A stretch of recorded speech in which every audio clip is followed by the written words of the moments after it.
नमस्कार दोस्तों, मैं अरविंद हूं और अपने YouTube चैनल पर आप तमाम दोस्तों का एक बार फिर तहे दिल से स्वागत करता हूं। दोस्तों, आज हम बात कर रहे हैं ईमानदारी के विषय में। ईमानदारी एक ऐसा गुण है जो आपको समाज में एक अलग स्थान दिलाता है, और यदि आप अपने कर्म को ईमानदारी से कर रहे हैं तो देर सवेर आपको सफलता जरूर मिलती है।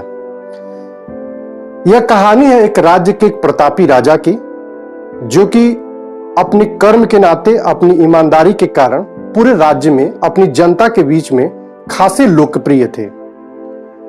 लेकिन उनके जीवन में एक दुख भी था। उनका कोई बच्चा नहीं था, उनका कोई संतान नहीं था। वह हमेशा इस चिंता में रहते थे कि राज्य की बागडोर मेरे बाद कौन संभालेगा।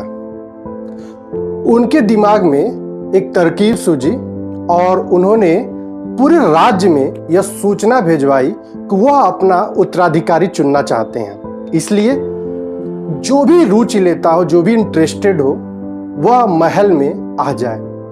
इसके लिए पूरे राज्य भर से बच्चे उनके महल में इकट्ठा हुए। उन्होंने बच्चों को अपने सामने देख करके एक खुशनुमा माहौल में यह घोषणा की कि मैं आप सभी लोगों में से अपना एक उत्तराधिकारी चुनूंगा जो मेरे बाद इस राज्य की बागडोर को संभालेगा। सबको लग रहा था कि राजा कुछ प्रश्न करेंगे या राजा कुछ ऐसा टेस्ट लेंगे जिसके माध्यम से वह बच्चों में से अपने उत्तराधिकारी का चुनाव कर सकें। लेकिन उन्होंने एक अलग तरीके से बच्चों की योग्यता का परीक्षण लिया। राजा ने सभी बच्चों को एक एक बीज दिया और बोला कि आप इसे लेकर जाएं, अपने गमले में लगाएं, और 6 महीने बाद उस गमले को लेकर महल में पुनः इकट्ठा हूं। मैं देखूंगा जिस बच्चे का गमला, जिस बच्चे का पौधा सबसे सुंदर मुझे दिखाई देगा, उसे मैं अपने राज्य का उत्तराधिकारी घोषित करूंगा। उस बच्चे को मैं गोद ले लूंगा। सभी बच्चे उस बीज को लेकर अपने अपने घर को गए। सभी बच्चों ने अपने अपनी तरीके से बीज को लगाया, उसमें खाद पानी दिया, उसकी सेवा की।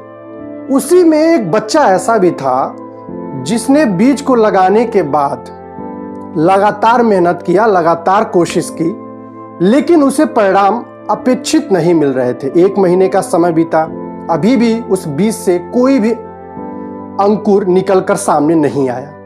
वो परेशान था। उसकी मां ने उसे हौसला दिया, बोला कि तुम अपनी काम ईमानदारी से करते रहो, आज नहीं तो कल तुम्हें परिणाम अवश्य मिलेगा। दूसरा महीना बीता, तीसरा महीना बीता, और धीरे धीरे करके 6 महीने का समय बीत गया और वह समय आ गया जब अपने गमले को लेकर उस बच्चे को महल में जाना था। लेकिन फिर भी उस बीज से कोई पौधा निकलकर सामने नहीं आया।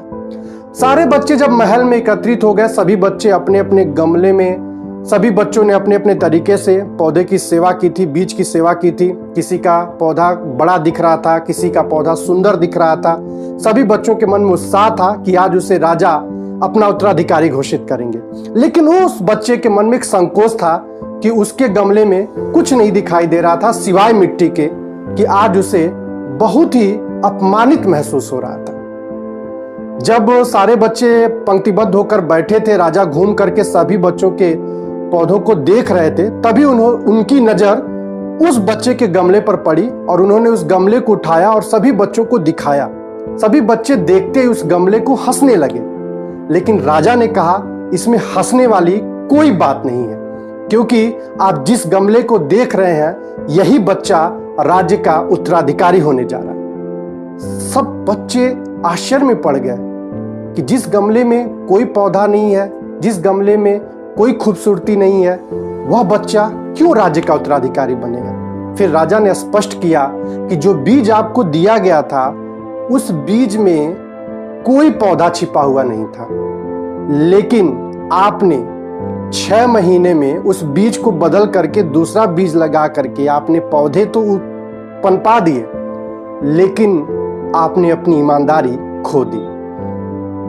बच्चे ने पूरी ईमानदारी का परिचय दिया, पूरा मेहनत किया, पूरी कोशिश किया, लेकिन उसे पता था कि यदि इससे पौधा नहीं निकल कर आया है तो भी फिर क्या हुआ। उसने अपनी कोशिश ईमानदारी से की है और वह बिना संकोच किए मेरे सामने भी आया।